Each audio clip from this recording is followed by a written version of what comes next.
Well, hello folks. Today I basically want to cover my experience with Aventon Aventure. After I purchased that end of July 31st to be exact, and today is being September 15, it has been exactly 45 days or 6 weeks. And in this time, during the 6 weeks, I want to show you exactly 214 miles, 214.3 miles. So out of those 6 weeks, actually, I didn't ride week or 10 days. So kind of close to 5 weeks I've been driving on the average 3 to 4 times a week.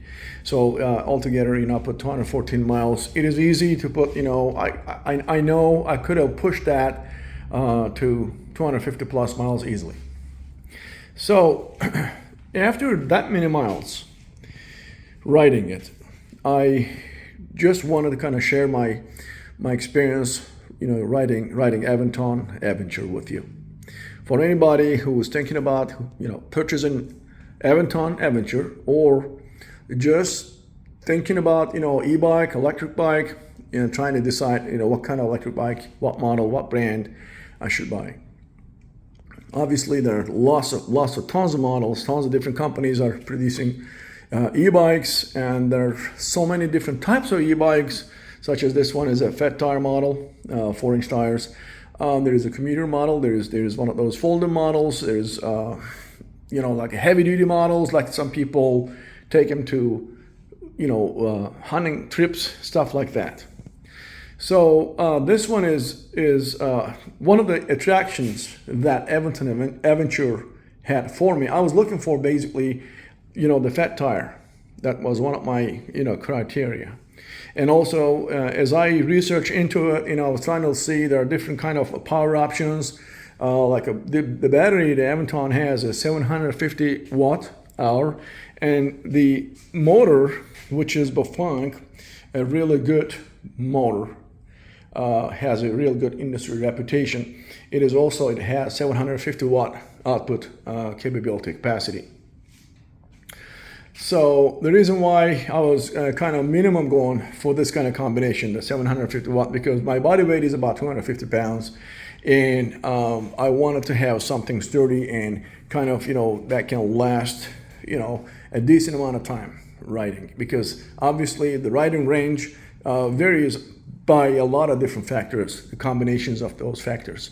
So the Aventon company says the mile range of this bike is up to 45 miles. Again, here's the operative word is up to 45 miles, and this is a very, big range. I mean, this is really kind of rough average. In my case, like I said, my body weight plus the way I ride the bike, I can never get up to 45, not even close, not even 40 miles.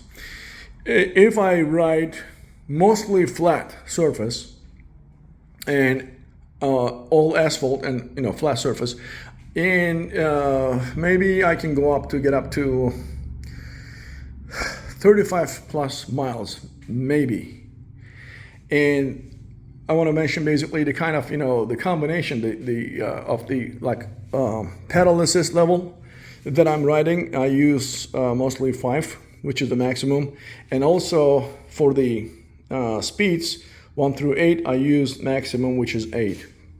So with this combination, and I keep pedaling. I never stop pedaling. I never go throttle only. I keep pedaling, and I use this. And with that, again, if it is mostly flat, I can probably go 25 to 30 plus miles. I can say that 30 plus miles, maybe 35. But a lot of times, for instance, if I have a lot of uphills, a lot of slopes, dirt roads, if I'm going to kind of mountain bike trails, lots of sharp turns, uphills, and all that, it is obviously going down. It can go down to easily 20 to 25 miles. So yeah, I mean, the range varies quite a bit depending on all these factors. One of the other factors is obviously the amount, the tire pressure, amount of air you put on your tires. On the tire wall, it says the recommended pressure, the recommended maximum pressure for this bike is 30 psi. And I made the fronts 25 psi. I say fronts as if it's a car. The front tire 25 psi, and the rear tire I made it 30, which is maximum number. And the rationale behind that is because I have the motor, which is adding to weight. And as you see, when I sit on it, the weight distribution, the center of the weight is kind of towards the back. Plus, I have a lot of stuff here. I have two bike locks here, and one of them is very heavy chain lock. So all these things, and other side too, all those things are adding 10 to 15 pounds, at least 10 pounds. So because that was my rationale, to make it 30 psi. So yeah, I mean, this is it has been an awesome experience. I just want to mention that first. I kind of started my review with the Range because it was, I think, one of the first questions that people wonder, people ask, people want to understand, ins and outs of it. And again, like I said, that is varying depending on multiple factors. So that's why no one can give you,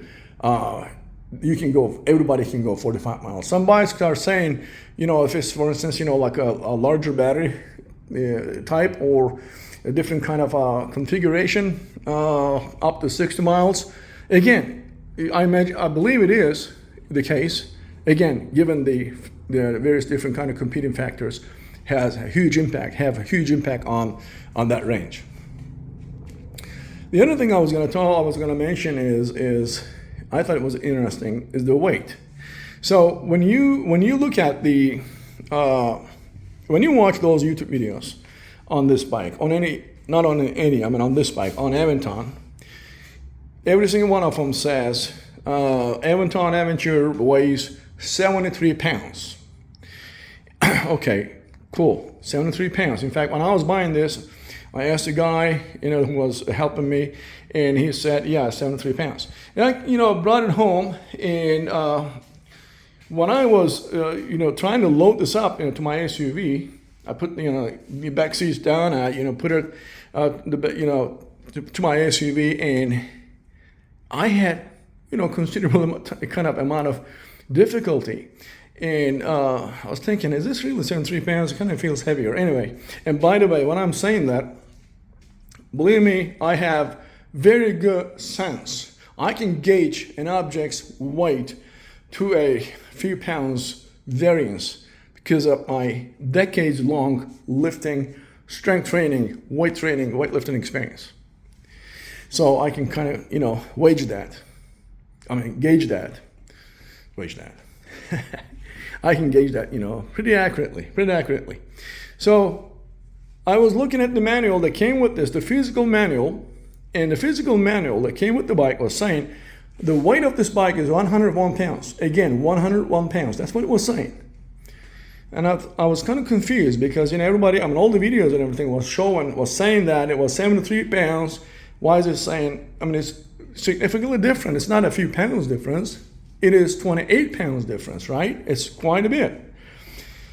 Then I was thinking, okay, I'm going to go ahead and weigh it. And that's the best way to understand how much it's weighing. So I, went to the bathroom, grabbed the scale, came down here, and basically put it on the floor, and first got on it. In fact, I did that yesterday, second time. Got on it. I know my body weight. And then I grabbed the bike, lifted up while I was on the scale, right? And it is almost exactly, it's a little more than 110 pounds with the stuff on it. 110 to 115 pounds, I would say, because there's some tolerance I have on the scale that I'm using versus many other scales, including the hospital, scales. It has a tendency to weigh up to 5 pounds lighter. So it is 115 pounds. That's quite a bit of weight. Let me kind of just, I want to give you a perspective on that one.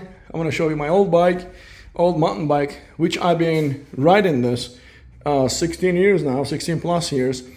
And this mountain bike, which is Marin, is about, the way it is now, a little less than 40 pounds. It's, I think, 38 pounds. So for instance, just to kind of give you an idea, I can easily, I want to show you real quick here, grab it, and I could easily do kind of like a barbell curl, right? So I was looking at it, okay, this is about 40 pounds, and I was, trying to kind of, before I actually weighed it, I was coming here and trying to do the same thing, grabbing here, there was no way, and I was basically squatting down and, getting underneath as if, I was trying to lift a barbell, heavy barbell. And it was, some effort. So like I said, 110, 115 pounds. And especially if you think about it, when you're trying to kind of put this in the back of the SUV, is it possible? Yes, you can spend 15, 20 minutes, you can wrestle with that, and you're risking your car, kind of, damaging your car, or maybe damaging the, stuff on it, like the mirrors and, there's, bags and stuff. It is really not the way to transport this. You gotta have a rack. An e-bike rack, not one of these, which is the one that I've been using with my mountain bike to transport it to, places to go and ride around different places. But with this one, I don't have that luxury. I can't do that, so I gotta buy one of those fancy e-bike racks. The one that they were recommending me at the store that I bought this.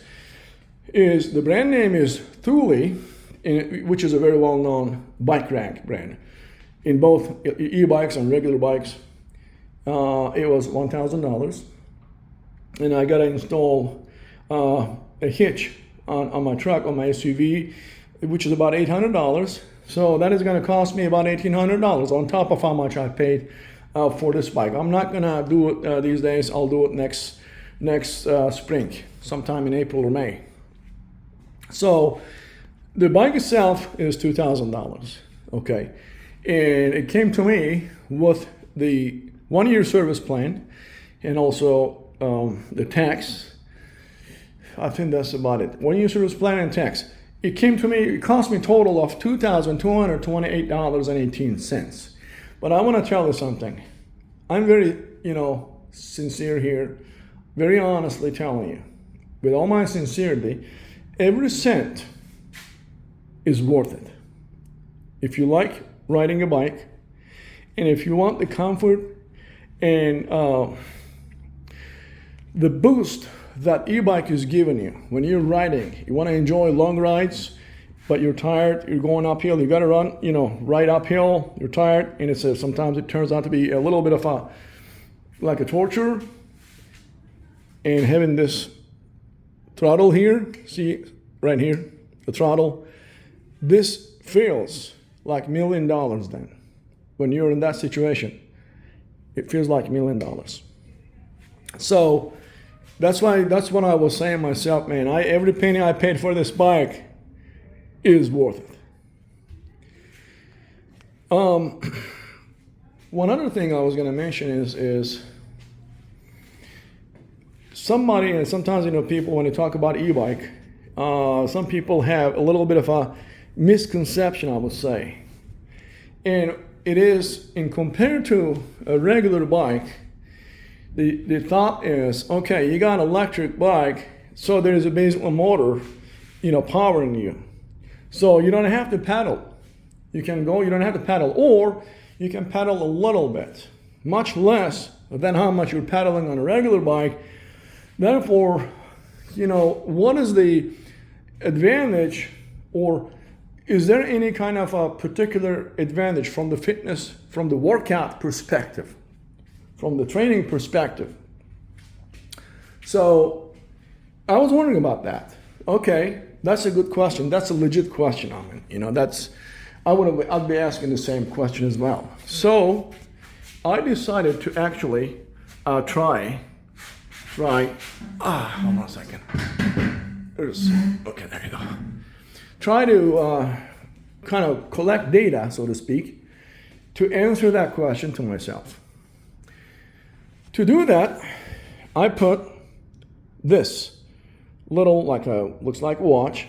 It's actually working with this.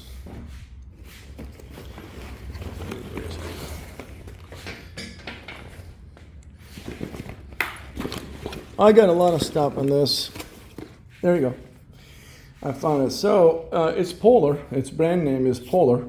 And it does work with this chest strap. So I can strap this to my chest. So it has a sensor here. And this sensor is talking to this watch, which measures my calories burned, my heart rate, those kinds of things. So at the end of, usually 55-minute ride, I've been burning about, depending on, again, my riding style, anywhere between 400 to 600 calories. If I'm, for instance, riding on a flat surface mostly, again, same parameters, same combination. The PA is 5 and the speed is at 8. And let's say, I'm pedaling all the time. I never stop pedaling. But it's relatively easier than this. My average speed is, hold on a second. There you go. My average speed when I ride is about anywhere between 20 to 25 miles per hour. In this case, it could be more like close to 420, 430 calories. If I'm riding, if I'm climbing a lot, a little more kind of effort it's taken, because like I said, I'm helping the battery. I'm trying to help the battery just so I can make it last longer. That's the whole purpose, right? So I keep riding, I keep pedaling, and let's say I'm, climbing a lot of uphills. Then I realized that it was showing anywhere between 550 to 650, depending on, again, duration and, elevation and that kind of stuff.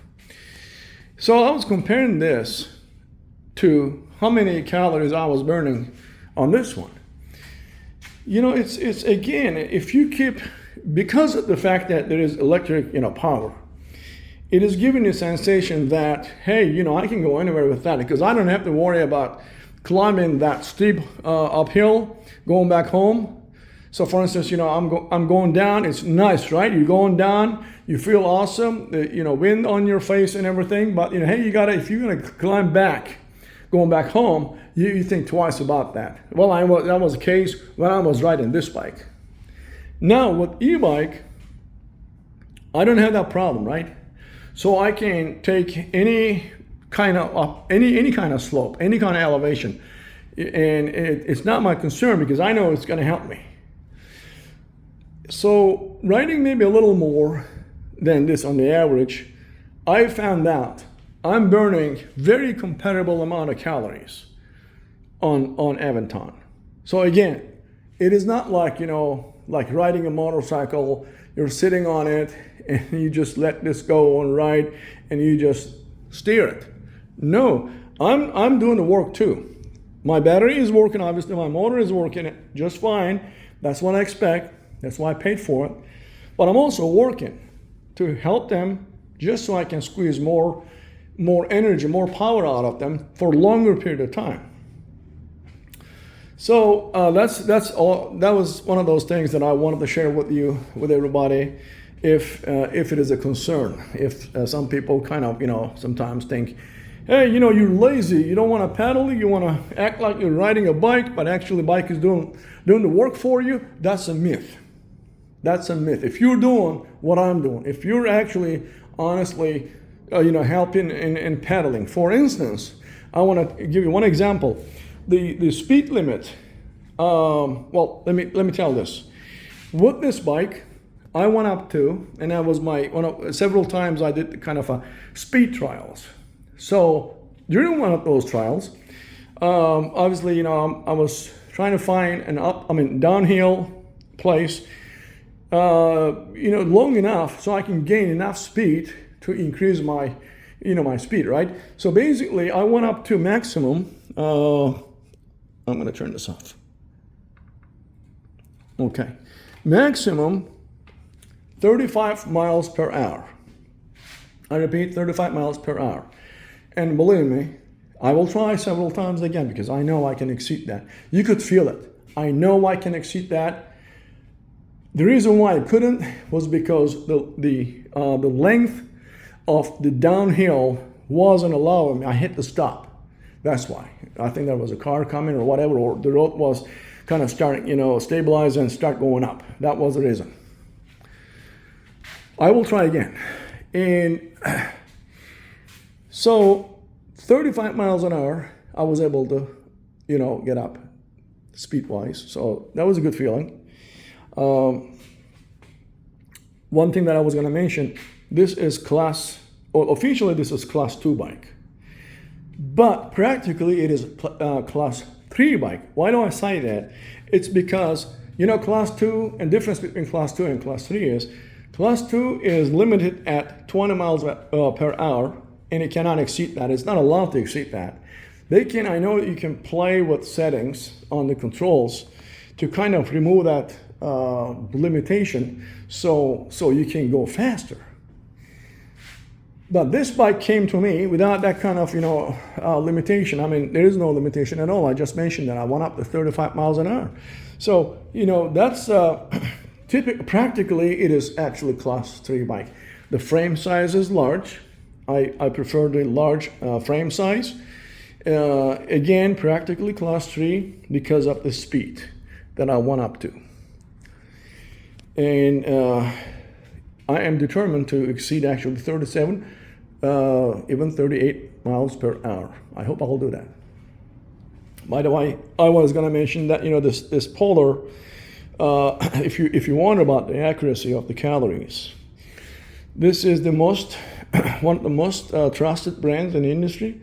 And if you watch if you research all the other kind of smart watches and, like tracking your calories, heartbeat and all that stuff, they measure the accuracy of those gadgets, those devices up against, as a benchmark, it's industry benchmark.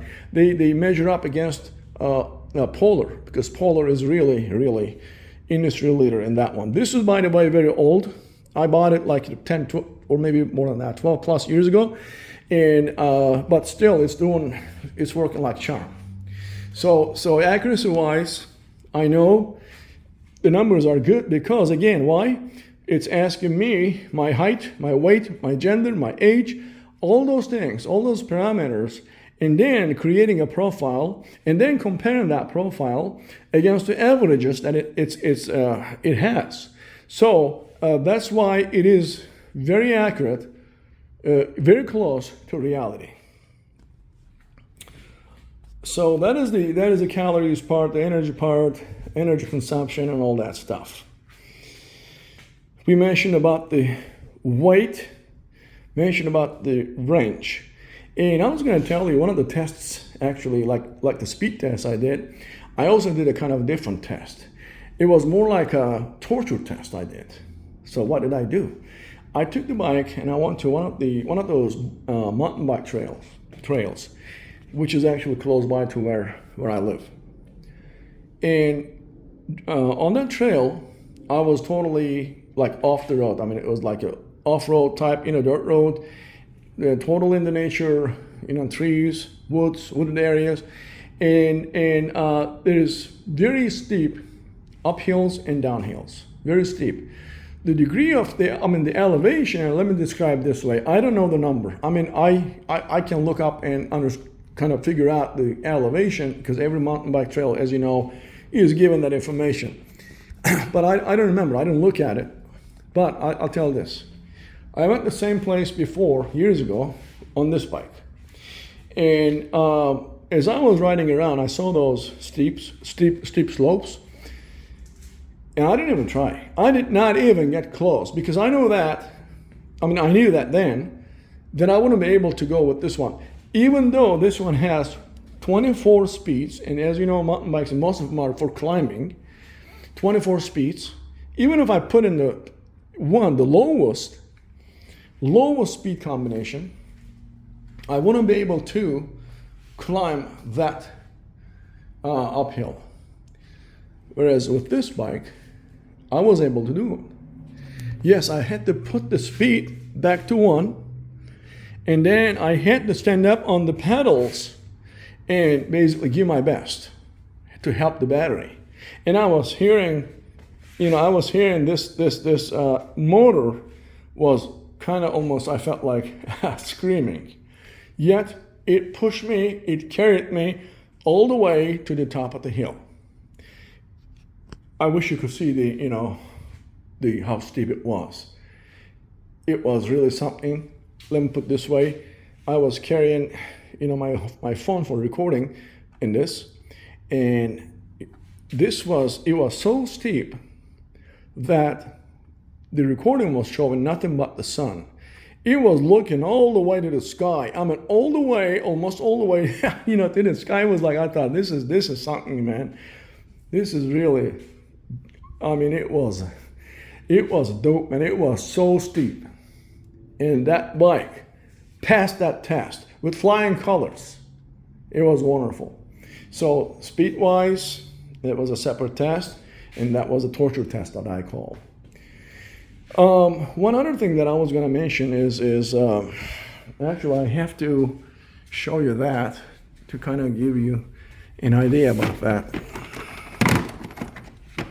Okay, here's what I want to talk about a little bit. You know those things, right? I was carrying these, several of them actually, when I was riding my old bike. I was using the same saddlebags and that middle bag, this middle bag too, on the old bike. And I was carrying these, like here on these saddlebags, 3 of them. And I never had any problem with these, like, losing them or anything. They with this clip, it's pretty good clip, and it's safely, it stays on the bike. So I was riding this, and I kept these on these saddlebags, on the back of this bag. I was riding this, and at the given speed, which is average 20 to 25 miles, and going through like bumps and stuff. When I'm saying bumps, I'm talking about like when you're going to the bike trail, you got to come off, kind of cross the street and get off the next one and get on the next one. There are some degrees of bumps, right? Some of them are smoother, some are not as smooth. So it was one of those not as smooth ones. I realized that. I heard something. I stopped, and I basically stopped and got off the bike, and I realized that I was missing these. None of them were here. And the funny thing was, see this white portion, the white part? They were still actually here, hanging on the back of the bag, the white portion. So basically, this clip was still doing a good job, and it was hanging there. What happened was the red part came off. It got split because of the amount of vibration, generated by the speed, amount of vibration. It got split, and I had to go back and I had to search for this, and I found them. Obviously, I'm holding it, and I found this, and there are 2 batteries in it. They were all strewn around. They were all, you know what I'm saying, and they just came off. Again, why? Because of the amount of vibration generated, and the force of vibration did that to this, and I wasn't even thinking that could happen, and that happened. So, it's 20 plus miles, 25. Sometimes even faster, without sometimes even putting much effort. A little bit downhill, I found myself, riding at 28 miles an hour, 29 miles an hour. Not necessarily going for speed. So this is another factor. I realized that the tire size, 4-inch tires, the overall design at that speed is creating such vibration that is causing that. And I thought it was something to mention. So I'll put this here. All right. So that's one of those things. just want a little word on this one, on this phone case. I tried several options, and I want to mention those to do recording, to do kind of decent recording. And I want to tell you the options that I've been trying, just to kind of give you an idea. You know, there's a learning curve, right? I'm learning. One of the options that I was using, okay, was this. This is a head strap. You can basically put the phone right here. See that portion? Right here. And there's a Velcro hanging there, see? So you can basically wear this like a hat and put the phone and you can record. Okay, you got the idea. If you ask me if it's safe, absolutely. I mean, the Velcro is super good, super strong. And don't worry about losing the phone. I did that several times. Nothing happens. The phone doesn't come off. You can shake your head like crazy. You can hurt your neck, but the phone is gonna stay on the top of your head. And when I did this, the problem was the phone, given the size and weight of it, it had a tendency to go down. And what it was doing, it was showing the ground. I tried that several times. Each time I hit the same issue. And this time I put my bowl cap, and the idea was, since it was kind of tilting down, right? The idea was using the visor portion of it, you know, it was gonna kind of put a support so it wouldn't come down. Okay, good, I did that, I was successful at it, but this time it was showing the top of the tree lines and clouds. Well, it was nice to see the top of the tree lines and clouds, but that wasn't what I was planning to record. So this option, I gave up on it. You know, I can use it for something else, but not for riding a bike and recording at the same time and having a good, nice video. No, it's not happening with that. Then I went ahead and bought this. Same place, Amazon. This is also Amazon. And you can say this is a chest strap. You just wear it. You actually kind of like this. You put the phone there. Again, same idea, Velcro. And these two suction cups, you know, they're kind of almost right under your chin when you wear it. It's called Action Mount. You can read the brand name, Action Mount. So I thought that was a solution, you know, because it was gonna, on my chest, it's gonna look up ahead like this, right? And I'll be able to record. No, it's not the case. What happened was the same problem. It was going down because, you know, when you sit on the bike, you don't sit on the bike like 90 degrees. Like right now I'm standing. As I'm standing, I'm 90 degrees. I'm perpendicular to the ground, right? So if I use it now, yes, it just records all the way across. But when I'm riding a bike, I'm not 90 degrees. I kind of lean forward, right? Maybe I'm then, 65 degrees, you know, to the ground, approximately. So again, the same thing, it was showing the ground. Well, that wasn't a solution either. And as a third option, I bought this, also from Amazon. This, I resolved the angle problem. So actually, a couple days ago, I had to ride like, you know, I think 50, a little less than an hour, and I did even rougher rider. I had a real kind of rough ride, and it never changed the angle. Obviously, I had to make sure that, you know, I would, you know, tighten these screws here.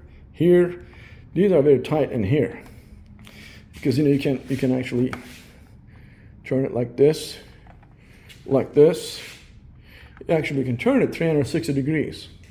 So I was keeping it for landscape like this, and kind of, this is the angle that I was keeping, I think, approximately, at this angle, which never changed during my ride. So I was super happy with that. But there was another problem. This time, the quality angle-wise was good. My phone's video, normally, video and audio is very good. I've been happy with that. But I had an audio problem when I'm keeping the phone here. Why? because of my distance, the phone, I mean, it's installed on the handlebar, right? It's fixed on the handlebar. And I'm sitting and I'm not up close to it. I have some distance. And because of that distance, combined with the noise coming from one, those thick tires on the asphalt at that speed, they generate a lot of noise. And two, the sound of the electric motor. Those two combined basically was overwhelming what I was saying.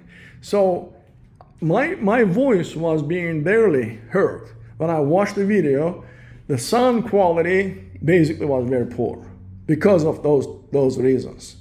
So the solution to that is one of those mics, like you can install on the phone, like a little transmitter, and then you wear something on. I wear a bike jacket, this one here, the yellow bike jacket, and put another kind of mic, wireless, and with a Fury, thing. Then I can fix the sound problem, the audio problem. But there's another logistical problem with that. If I put a transmitter on the phone, on my smartphone, then this case is not going to help because I can't fit it in it. In fact, the way it is, I have to remove the case, the protective case, off of my phone to be able to, fit it inside. The manufacturer says as long as your phone is less than 7 inches, and my phone is 6.5 inches, I thought that would fit. With the case, it didn't fit. I had to remove the case. So, with the transmitter installed on it, there is no way that I can use this combination. In fact, yet another method I tried, and it was this. Something that, I was hanging around my neck like a necklace, put the phone down, and you see that there is this, this here. Through this window, actually, I wasn't recording. So the recording-wise, it was doing okay. The angle-wise, angle was good. Just like this one. It was showing right across. Although the angle was good with that, the problem was, one, see, you can only hang it on your neck like this, right? So you can only record it vertical, not landscape. Obviously, I want to record landscape. Two, the voice wasn't too bad. It was, because it's closer to my mouth, right? It's on my neck versus this one. But there was another problem. Since it's hanging on my neck, it has a tendency to kind of move, right? And each time it moves, it's friction. It's kind of rubbing against my, whatever I'm wearing, against my chest. When it's rubbing against my chest, it's making that sound that the microphone is actually so sensitive, it is picking up that sound. And it's basically sounding weird, as if, I don't know, you don't want it there. It's basically making it, not very good. The quality of audio is basically compromised with that rubbing sound. It's basically as you because you can't help, right? You're pedaling, so your body is actually in motion, and then that little motion, it is kind of dangling a little bit.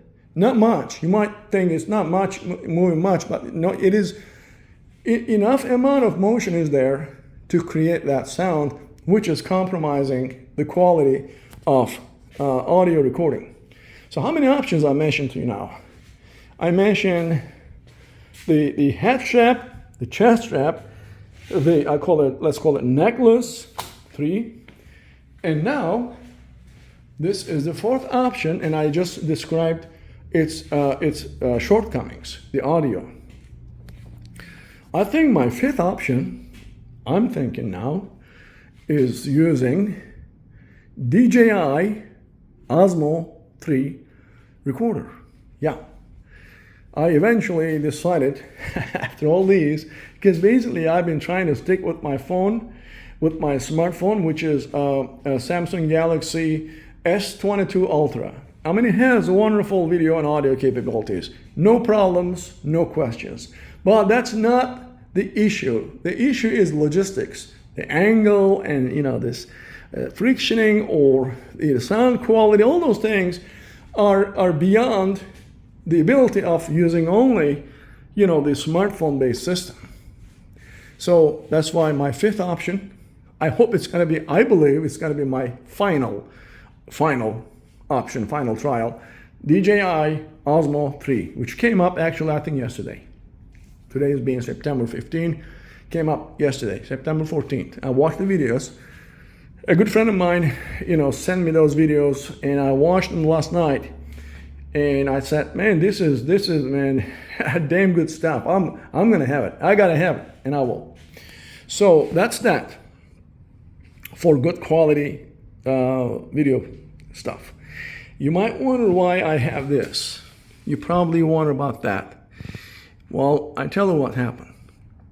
I told you like a couple of days ago I was, putting this to test, kind of a rough riding, to understand the angle quality of it. At the end of the ride, I came home, I stopped right in front of my garage, right in front of my driveway, and I heard something fell off the bike. First, I didn't even understand. I looked down, it was the battery. Battery was on the ground. So I was shocked actually, because you know how that works, and Aventon made it so that this key, basically, you have to unlock it to get the battery out of the battery compartment. So when you put it back, you just snap it back, it locks it. Then I was thinking, how the hell that happened? So the only explanation I have, I don't think there's anything physically, anything malfunction or any kind of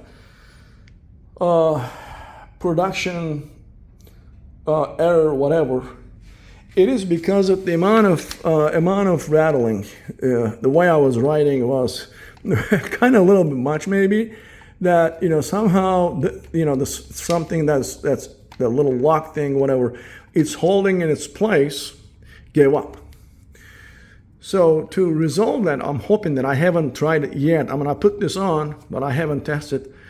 So I'm using this tape. I'm not using obviously a duct tape because it's going to remove, take the finish off the bike's frame. So I'm not going to do that. So this is one of those tapes that don't actually damage the finish. Normally I'd be using these tapes here. Let me show you. On my mountain bike, I was putting these on these horns to have really good solid grip. So yeah, that's why I put it there. I'm hoping that I don't lose can you imagine how bad of a feeling it is to lose a battery when you're riding? This is what happened. I don't know if you haven't heard. I don't think a lot of people, can witness to that, can attest to that, but I'm telling you, this happened to me a couple of days ago, and that's why I have this tape there. If anybody has questions, that you can go ahead and ask Aventon if there is any kind of way to improve the way they built this that is holding the battery into place. I was thinking it should be built in such a way that the battery, no matter how rough you're riding it, it's not supposed to come off. So is that a production error? Is there a kind of a, I don't know, or I was really that rough? I don't know which one of those, but that's the case. So, did I turn this off?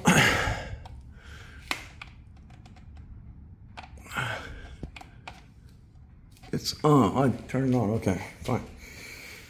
I'll just turn it on again. There you go. So, yeah. Basically, one other thing I was going to talk about. Oh yeah, the mirrors. So these mirrors are lifesavers, really. But the one thing is when I was buying these mirrors, as you notice, I put them. Let me hold it this way. I put them at the end of the bar because, let me go this way. The space on the handlebar is at real premium. Why? Well, there's only so much space, right?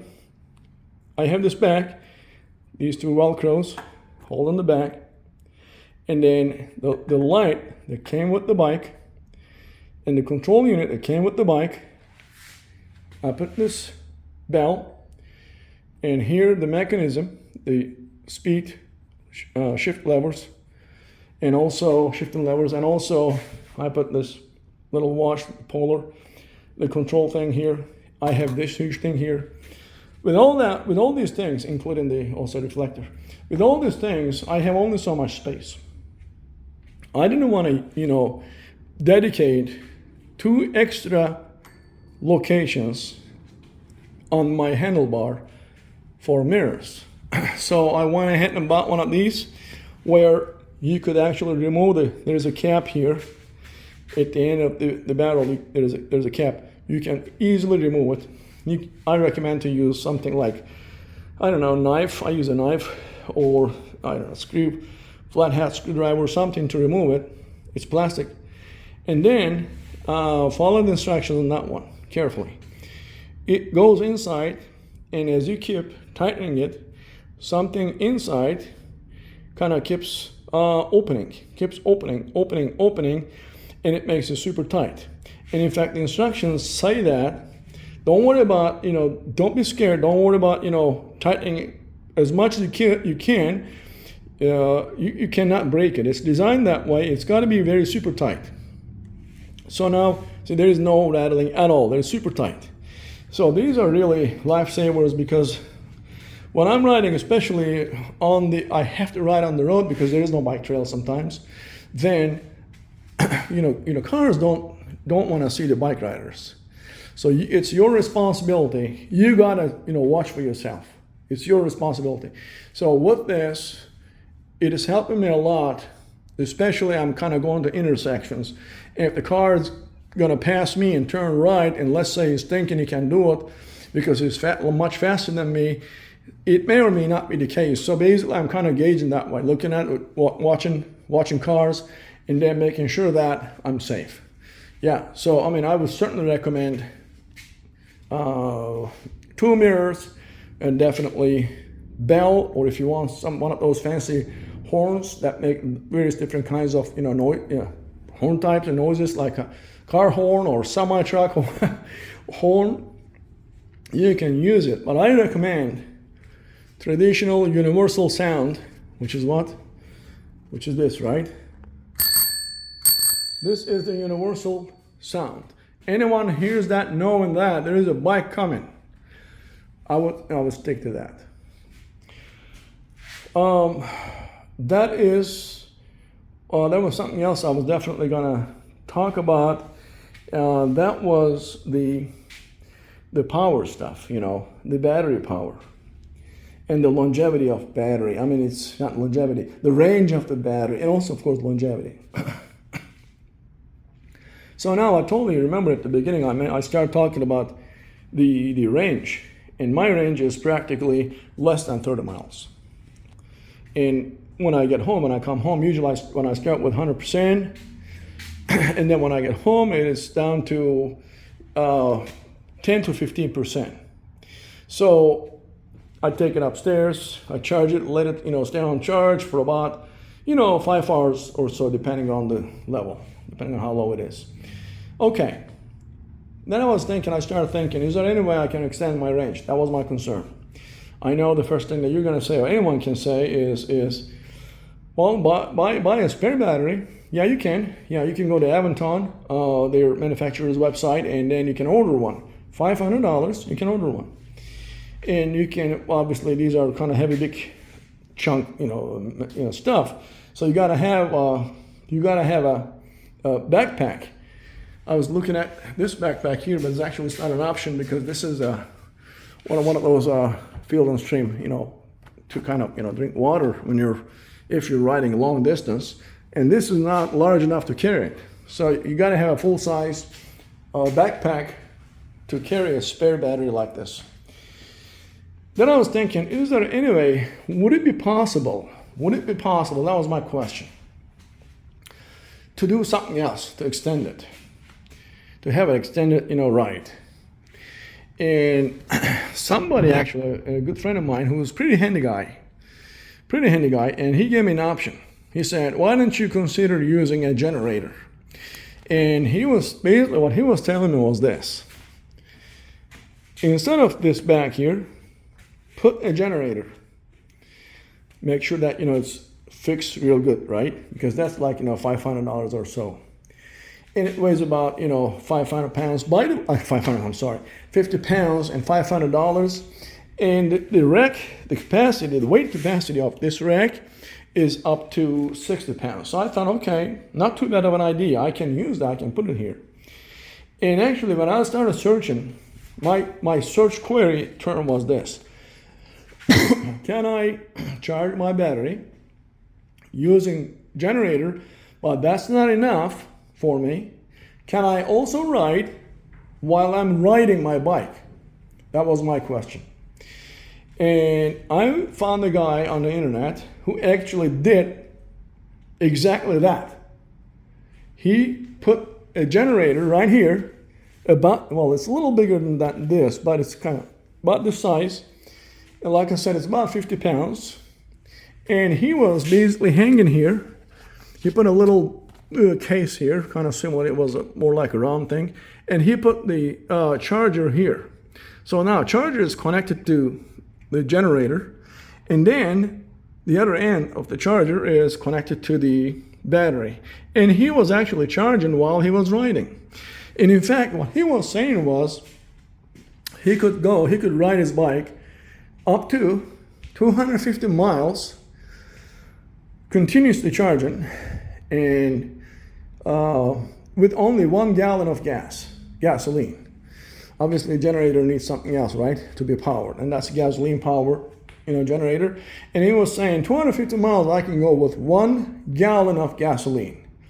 Well, I thought that was like, that's what I want. I was thinking, I was so happy. That's exactly what I want to do. And I was thinking about going to there's a store here, not here, but kind of close by, selling RVs and RV equipment and camping equipment. I was going to buy one of those generators. But then I was thinking, I started having second thoughts. Well, wait a minute, it sounds too good to be true. I want to do a little more research on that. And again, my follow-up question was this. Is there if I do this, would I be damaging my battery? That was my question. That was my second search topic. Would I damage my battery? And what I found out, and I'm pretty solidly convinced on that. This battery is not designed to be charged continuously while you're riding the bike. Yes, you can do it. Obviously, this guy is doing it. Yes, you can do it, but it's basically killing the battery. It is taking off. It's reducing its lifetime significantly. So I gave up on that idea, and my current plan is, as you might imagine, is buying another spare battery. That's what I'm going to do, and carry that. It's not easy to carry that in one of these saddlebags. Like I said, it's quite large, or it doesn't fit here. So I'm going to put that in my backpack and carry it like that. Yes, another weight, but I'll tell you what, that's the cost of, it's going to reduce a little more because it's going to add more weight. So obviously, mathematically speaking, right, it's going to be taking away some of the range of maybe a couple miles, but that's fine. That's fine. Second battery can give me, still a good distance. So that's the other thing I was going to mention about. There's a couple other things I want to cover here. It is about the safety of bike. So I want to show you the locking options. Locking options that I will talk about.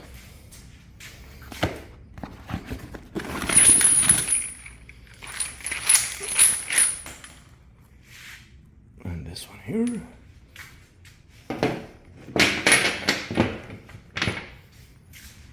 And this little one here. There you go. So before I start talking about the different I have two locking options, and I would be using both at the same time. Both. If I want to feel secure. And there's yet one more thing. But before I start talking about it, I'm going to tell you this. If you want to rely upon cable locking systems like these, you're not safe. Your bike is not safe. Because it takes only a few seconds to cut these with bolt cutters. Only a few seconds. So it looks sturdy, it looks good. This is, relatively speaking, better, stronger than many others. For instance, I want to show you, I should be here, I was looking at the other day. There's even a more, yeah, I can't find it here now. I got to use both hands. Anyway, I'm not going to do it. So don't stay away from these. That's what I'm trying to say. Stay away from these, okay? They cut these easily, the bike thieves. So the two options I have is, my primary option is this. This is my primary option. So this is a very heavy, big, heavy chain. And it's not a joke. Really, it's not a joke. It came with keys. So let me show you actually those keys. You know, it came with these keys for the chain lock. And those, each of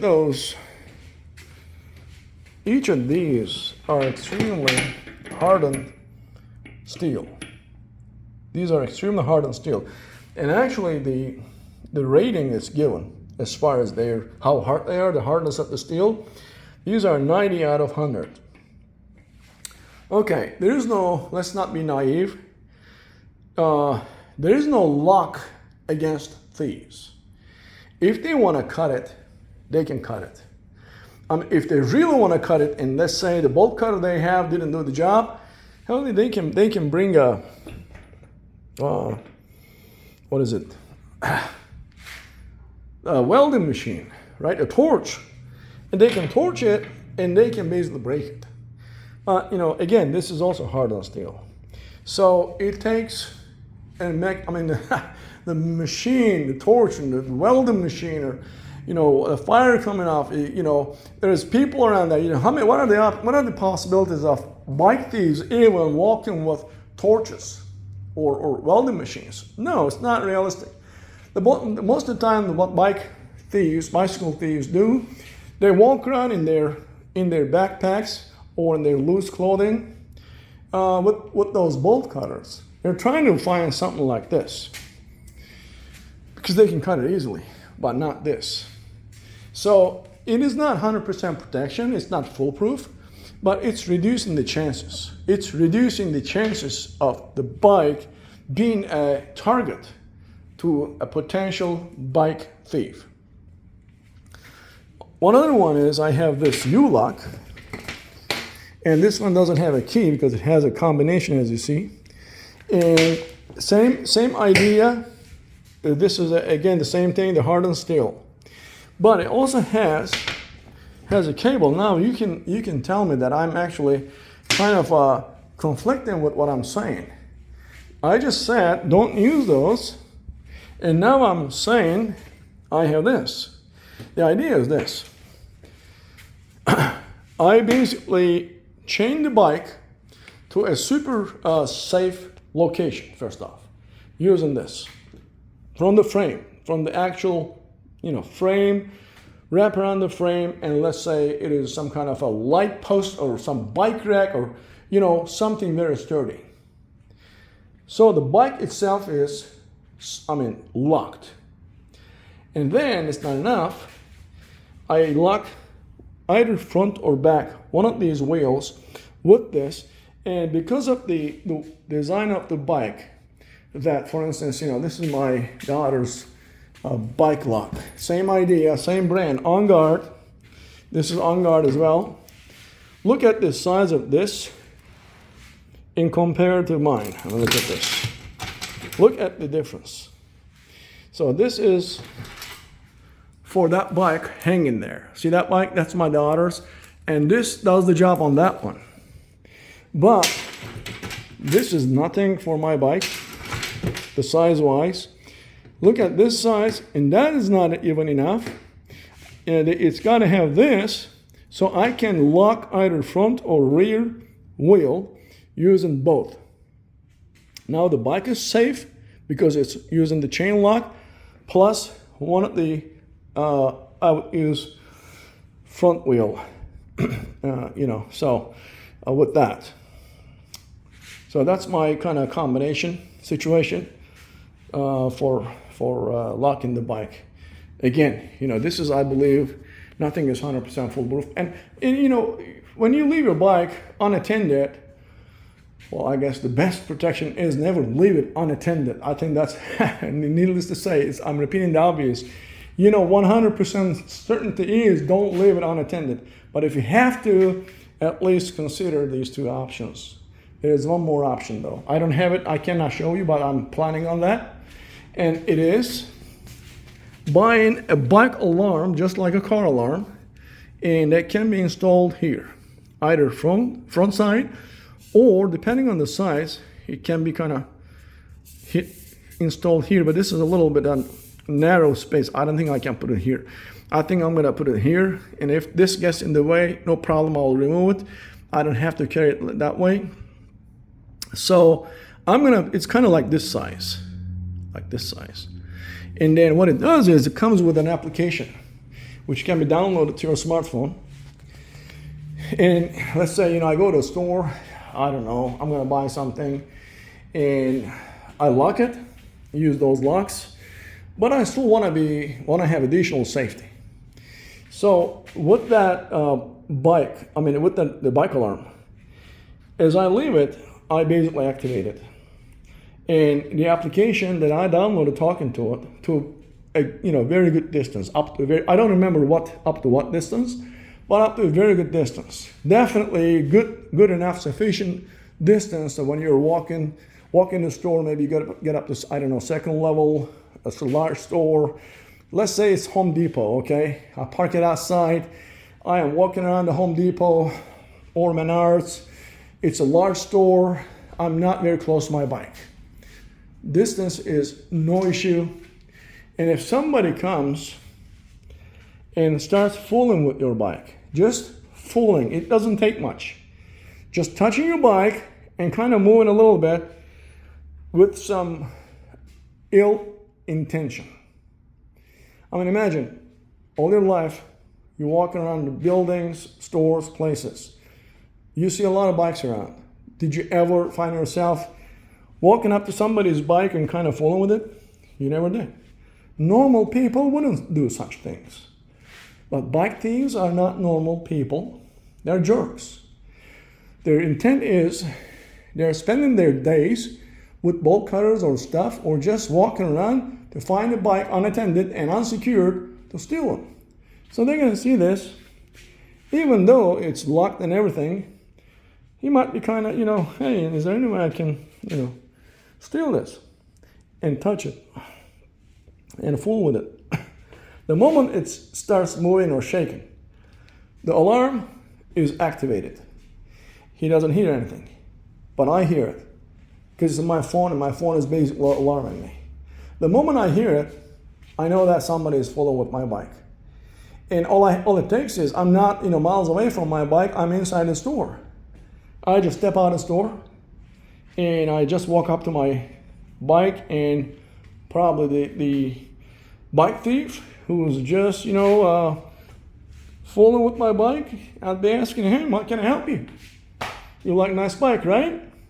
Want to have it, right?" Yeah. So that is my other option on top of those two locks that I have to protect my investment, having a bike alarm. And I want to mention also the lights situation here. This has, I showed that before, I believe. Is it still on? There. This has an energy saver feature. If I'm not using it, it kind of turns off, shuts down. So now look at this. I'm going to turn the lights on first. Okay, so let's see. Now you can kind of tell the lights are coming on and off, right? Okay. So look at this one here first off. When I turn the lights on, it dims. The screen dims. Off, it's brighter. So now I'm gonna turn them on. Okay, and now look at my rear brake light. Rear light. So now look at this. I'm gonna apply brakes now. See that?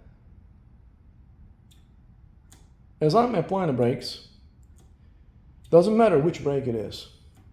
It can be any one of them. Well, there are two of them, right? It is basically acting just like in the cars.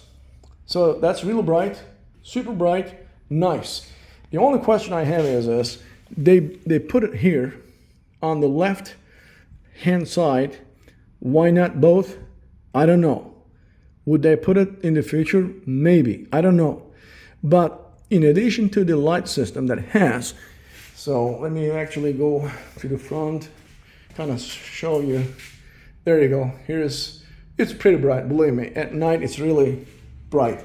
But still, I'm having thoughts of adding even stronger light right here, and also back here, right at the back of the rack. I want to install a light with blinkers, and it's going to take some installation, because obviously I should be able to control using the handlebar, so it's going to be some kind of wiring, and then turn right, turn left kind of blinkers. So that's something else that I'm thinking about. So basically the bike alarm, additional lights, and those kinds of things are still among the options that I'm thinking about buying and installing. So okay, this is pretty much what I wanted to cover, and I call this a review for my Aventon Aventure. And with this review, I meant to cover my individual personal experience last 45 days, my riding experience in the places, the type of riding and all that. And hands down, I'm telling you, I repeat here, hands down, I'm loving this bike and I'm having a blast with this bike. And if anyone thinking about buying an e-bike, please look at Aventon. Not only Aventure, but also other models such as Pace, Cinch, Solterra, those other models that Aventon came up with. And also look at the other bike brands. There are a ton of them. There's definitely one for you, regardless of what you want. Commuter bike, cargo bike, some kind of hunter bike, mountain bike, all-terrain type. This is all-terrain type of bike. Whatever you want, there is definitely an option. But I tell you what, if you like to ride bicycle, if you like paddling, you're not gonna go wrong with this. You're not gonna go wrong with this. This is a beautiful bike. Thank you very much. That's all I wanted to talk about.